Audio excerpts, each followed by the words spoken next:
අරහතු සම්මා සම්බුද්දස්ස නමෝ තස් භගවතු අරහතු සම්මා සම්බුද්දස්ස සියලු දෙනාටම තෙරුවන් සරණයි. අදත් අපි 2021 වර්ෂයේ ඔක්තෝබර් මාසයේ 29 වෙනි සිකුරාදා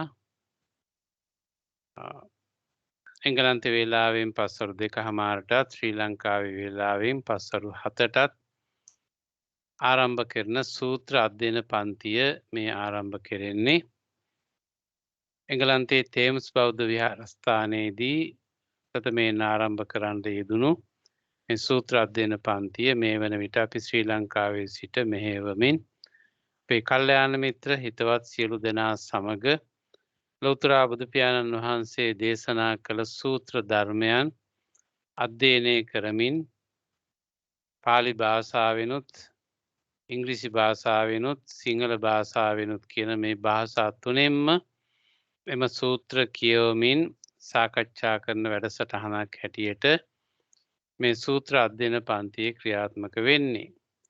ඉතින් අපි බොහොම සැහැල්ලුවෙන් නිදහසේ ලෞතර බුදු පියාණන් වහන්සේ විසින් දේශනා කළ සූත්‍ර ධර්මයන් අධ්‍යයනය කිරීමයි අපේ අරමුණ. දැන් වසර ගණනාවක පටන්ම මේ සූත්‍ර අධ්‍යයනය අපි දිගින් දිගට කරගෙන ආවා.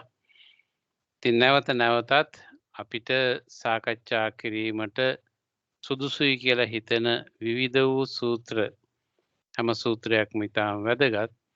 ඉතින් ඒ සූත්‍ර පුළුවන් තරම් අපිට අදාළ වෙන විදිහට අපේ ජීවිතවලට සම්බන්ධ වෙන විදිහට හඳුනා ගනිමින් සාකච්ඡා කරන්නයි බලාපොරොත්තු වෙන්නේ. එහිදී ඔබට ඕනෑම වෙලාවක යම් ගැටලුවක් ප්‍රශ්නයක් මතු කරන්න අවසරය තියෙනවා. ඉඩකඩ තියෙනවා.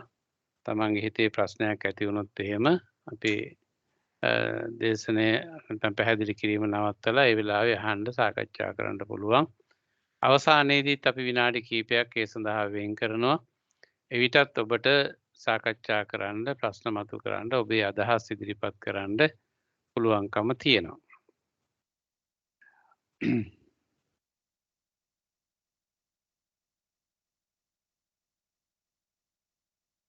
අපි සාකච්ඡා කරමින් හිටියේ වත්තූපම සූත්‍රය මජ්ක්‍ධිම නිකායේ මූල පණ්ණාසකයේ සඳහන් වෙන වත්තූපම සූත්‍රය. එහිදී වස්ත්‍රයක් උපමා කරගෙන සිතක පිරිසුදුභාවය පිළිබඳව සාකච්ඡා කරන ධර්ම දේශනාවක් පැහැදිලි කිරීමක් හැටියටයි මේ සූත්‍රය දේශනා කරන්නට යෙදුනේ. එතකොට මෙහිදී අපි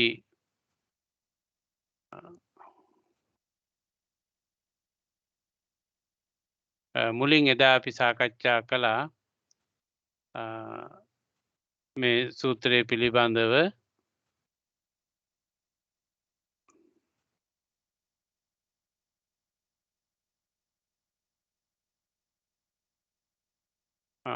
එහිදී ලෞතර බුදු පියාණන් වහන්සේ භික්ෂුන් වහන්සේලා අමතලා දේශනා කරනවා මහණෙනි යම් වස්ත්‍රයක් කිලිටි වෙලා තියෙනවා නම් අපිරිසුදු වෙලා තියෙනවා නම් එය පිරිසුදු කරන වර්ණ ගන්වන යම් තැනැත්තෙකු විසින් ඒ වස්ත්‍රයේ වර්ණ ගැන්වුවට ඒක පැහැදිලිව හොඳින් වර්ණ ගැන්වෙන්නේ නැහැ.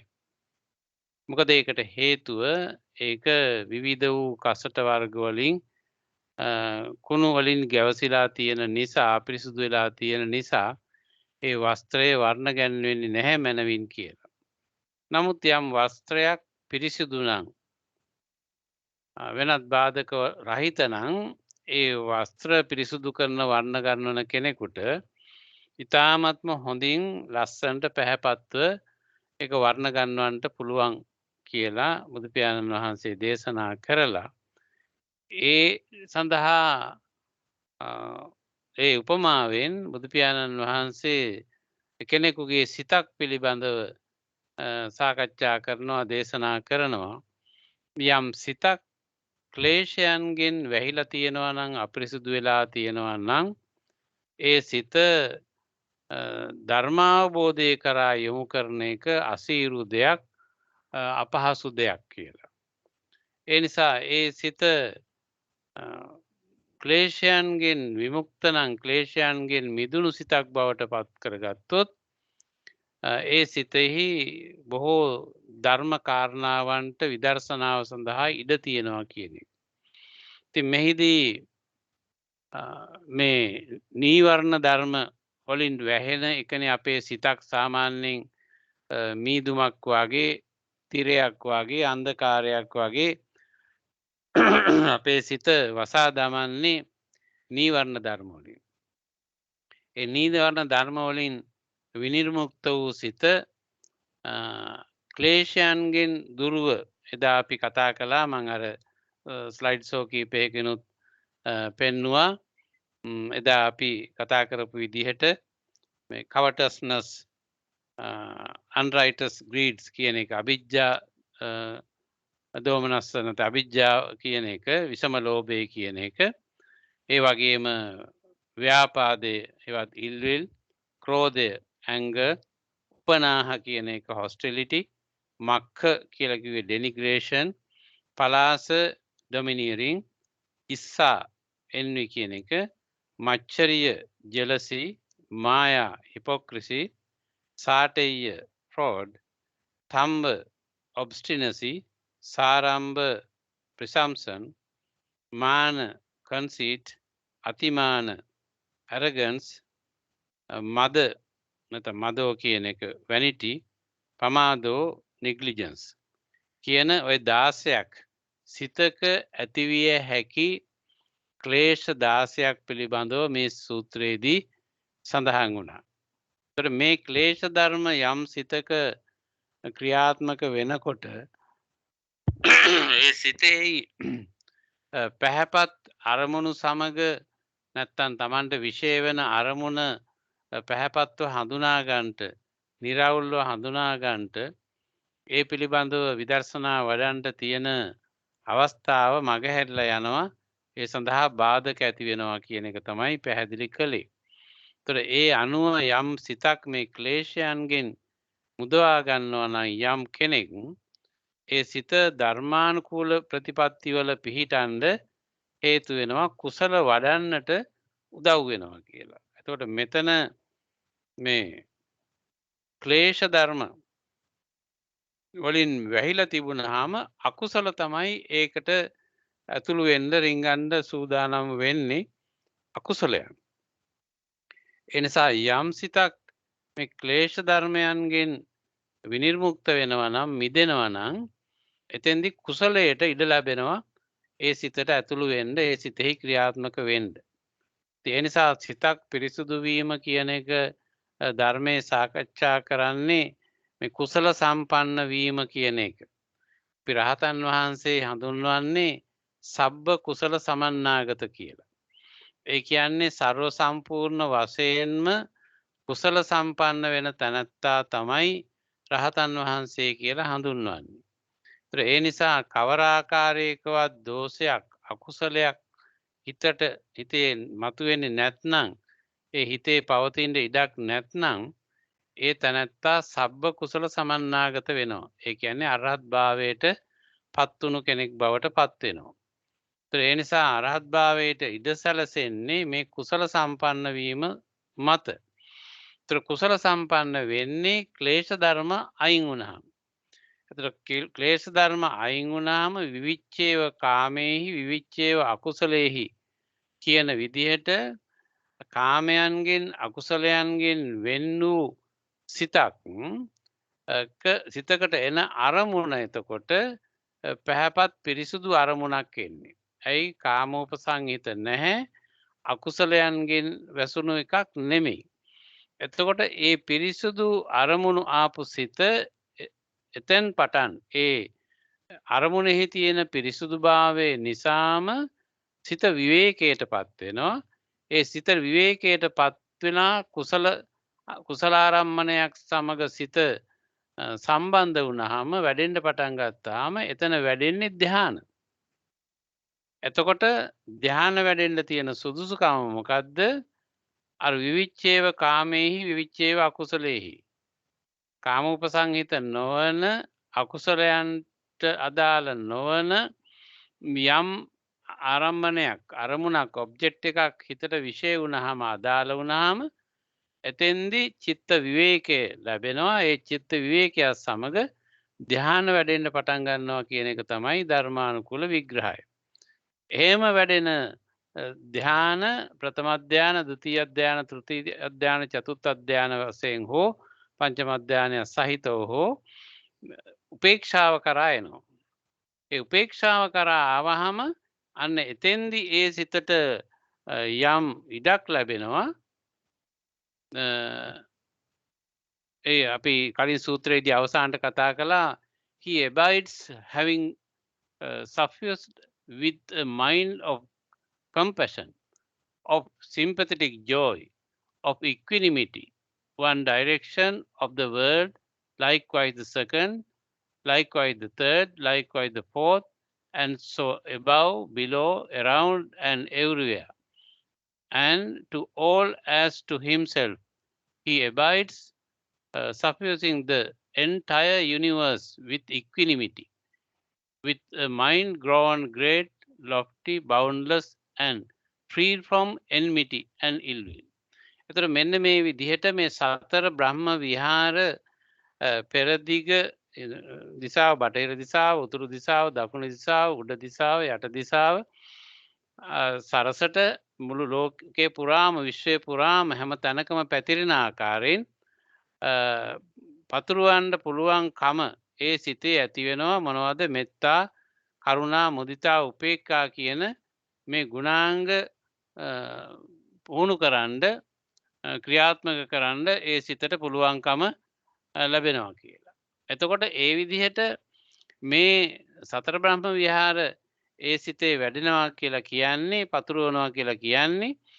එතකොට ඒ සිත හරිම නිදහස්, පැහැපත් සිතක් හැටියට ක්‍රියාත්මක වෙනවා කියන එක. එතෙන් පටන් තමයි එතන තමයි අපි දැන් නැවැත්තුවේ. මේ අතරේ ඔබට පහුගිය කාලය තුලදී මතුණු යම් ප්‍රශ්නයක්, ගැටලුවක් එහෙම තියෙනවද? යමක් අහන්න, කියන්න හෝ සාකච්ඡා කරන්න?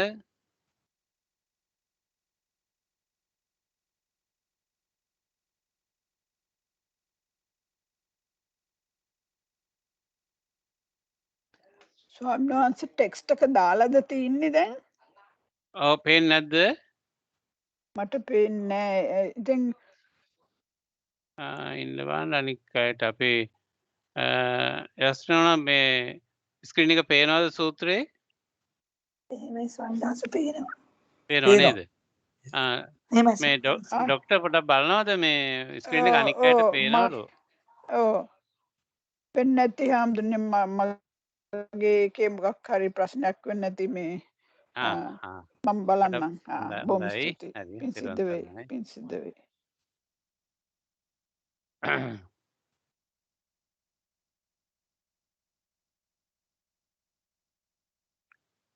He understands what exists, what is low, what is excellent, and what escape there is from this field of perception. When he knows and sees in this way, his mind becomes liberated from the canker of sensual desire, liberated from the canker of becoming, liberated from the canker of ignorance. When liberated, there is knowledge. It is liberated. And he knows birth is exhausted. The life of purity has been lived. The task is done. There is no more of this to come. Such a monk is called one bathed with the inner bathing. Now, at that time, so atti idang atti heenang atti panitang atti imassa sannyāgatassa uttarin nissarannanti pajanāti.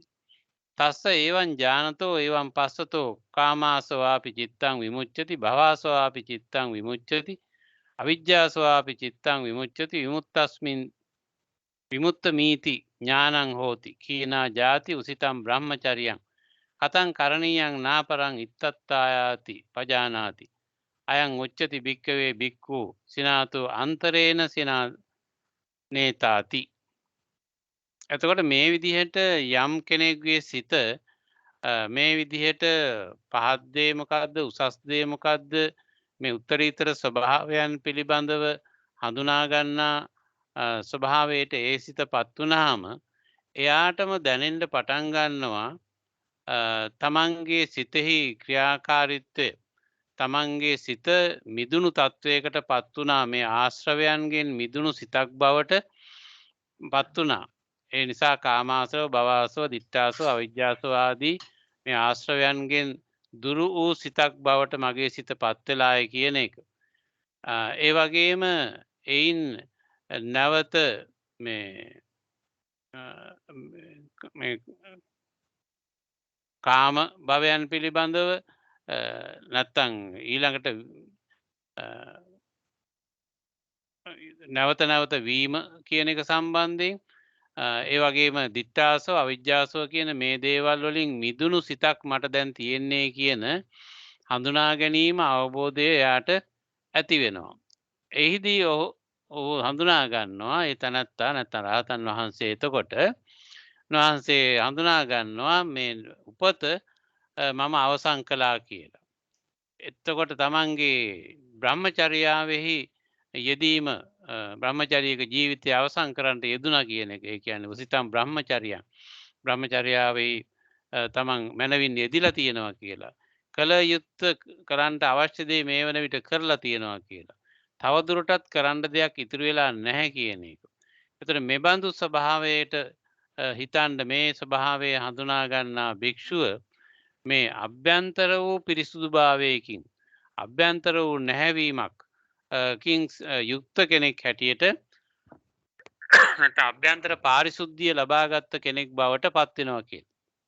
එතකොට ඒ පාරිශුද්ධත්වයේ අභ්‍යන්තරික වූ පාරිශුද්ධිය ලැබූ තැනැත්තෙක් කියන කාරණය ඒ තැනැත්තා රහතන් වහන්සේ නමක් ඒ වෙනුවට හඳුනා ගන්නවා කියන එකයි එතෙන්දී දේශනා කළේ. දැන් මෙතෙන්දී අපි අර ආපු ගමන ඒ කියන්නේ මොනවද අර ක්ලේශ ධර්ම අපි 16ක් කතා කළා. ඉතින්දී මම අර කිව්ව 16 අවිජ්ජා ව්‍යාපාද කෝධ උපනාහ මක්ඛ පලාස ඉස්සා මච්චරිය මායා සාටෙය්‍ය තම්බ සාරම්භ මාන අතිමාන මද ප්‍රමාද කියන මේ 16ක් ගැන අපි එදා කතා කළා. මම අර ස්ලයිඩ්ස් එකකුත් පෙන්නලා කතා කළා. එතකොට මේ 16 ක්ලේශ ධර්ම. ඒතර මේ ක්ලේශ ධර්ම වලින් ඒ සිත මිදුණා නම් ඉතින් ඇත්තටම ටිකක් මේක අසීරු දෙයක් මේක. මොකද අපි ඕනෑම කෙනෙකුගේ මනසේ මේ කියන ස්වභාවයන් සහිතව තමයි අපි ඉන්නේ. අපිට විෂම ලෝභයක් ඇති වෙන්න පුළුවන්, තරහක් එන්න පුළුවන්, අමනාපයක් ඇති වෙන්න පුළුවන්, වෛරයක් ඇති වෙන්න පුළුවන්. ඒ වගේම රැවටිලිකාරී ස්වභාව දේවල් අපේ වචන වලින් ක්‍රියාකාරකම් වෙන්න පුළුවන්. එතකොට අපේ මානය අපේ හිතවල තියෙනවා. ඒ වගේම එකට එක කරන්න තියෙන ඕනකමක් තියෙනවා. උඩඟුකමක් අපේ හිතේ තියෙනවා. ඒ වගේම විවිධාකාරයේ දේවල් වලින් අපි ජාතිය ආගම කුලය නොයෙකුත් දේවල් රටවල් මේ කියන නොයෙකුත් දේවල් වලින් අපි කිසියම් ආකාරයක මත්තුණු ස්වභාවයකට උඩඟු වෙච්ච ස්වභාවයකට පත් වෙනවා. ඒ වගේම කුසලයේහි යෙදීම ප්‍රමාද වෙමින් තියෙන ස්වභාවයකට පත් වෙන්න පුළුවන්. ඒ නිසා අපි සාමාන්‍යයෙන් පුහුදුන් සිතක් ඔය කියන දෝෂයන්ගෙන් යුක්තව තමයි නිතරම ක්‍රියාත්මක වෙන්නේ. ඒතර ඒ වයින් යම් සිතක් මිදුනොත් අර සැහැල්ලු නිදහස් මානසිකත්වයේ යාට දකින්න අත්විඳින්න පුළුවන්කම ලැබෙනවා. එතකොට ඒ නිදහස් බව, ඒ පවිත්‍ර භාවයේ සැහැල්ලු භාවයේ තමයි මේ අභ්‍යන්තර වූ ස්නානයක් හැටියට one bathed with the inner bathing කියලා මේ අභ්‍යන්තර වූ නෑමක් පිරිසුදු වීමක් සම්බන්ධයෙන් බුදු පියාණන් වහන්සේ මෙතෙන්දී අගය කරන්නේ දේශනා කරන්නේ. Now at that time the Brahman Sundarika Bharadwaja was seated not far from the Blessed One, and he spoke to the Blessed One thus, but does Master Gautama go to the Bharuka river to bathe? එතකොට මේ වෙලාවේ මේ සුන්දරික පාරද්දාජ කියන බ්‍රාහ්මණයා ඒ බුදුපියාණන් වහන්සේ භික්ෂූන් අමතන අවස්ථාවේ ඒ කිට්ටුවම හිටියා මේ සුන්දරික පාරද්දාජ කියන බමුණ. ඉඳලා මේ දේශනාව අවසන් වුණාම සුන්දරික පාරද්දාජ කියනවා මේ බුදුපියාණන් වහන්සේ මේ භාරුක කියන ගඟෙහි නාන්නේ නැද්ද කියලා. භාරුක කියන ගඟට නාන්න වඩිනවද නේද කියලා ඇහුවා. ඇහුවාම බුදුපියාණන් වහන්සේ උත්තර දෙනවා, what good Brahman is the Bharuka river? What can the Bharuka river do? තේන කෝපන සමයේන සුන්දරික භාරද්වාජෝ බ්‍රාහ්මනෝ භගවතෝ අවිදූරේ නිසින්නෝ හෝති. අතකෝ සුන්දරික භාරද්වාජෝ බ්‍රාහ්මනෝ භගවන්තං ඒතදෝච. ගච්ඡති පන බවං ගෝතමෝ බාහුකං නදී සිනායුතින්ති. කිම් බ්‍රාහ්මණ බාහුකාය නදිය. එතකොට දැන් මේ වෙලාවේ මේ සුන්දරික භාරද්වාජ බ්‍රාහ්මණයා මේ අසලම ඉඳලා බුදුපියාණන් වහන්සේගෙන් ස්වාමීනි මේ භාරුක නදියට නාන්න වඩිනවද කියලා බුදුපියාණන් වහන්සේගෙන් ප්‍රශ්න කරනවා. ඒතර බුදුපියාණන් වහන්සේ පිළිතුරු දෙනවා, බ්‍රාහ්මණය පින්වත් බ්‍රාහ්මණය මේ බාහුක නදිය කියන්නේ මොකද්ද? බාහුක නදියට මොනවද කරන්න පුළුවන්? Truly, Master Gautama, many people believe that Bharuka river gives purification. Many people believe that the Bharuka river gives merit for the bhikkhu. For the Bharuka river, many people wash away the evil deeds they have done.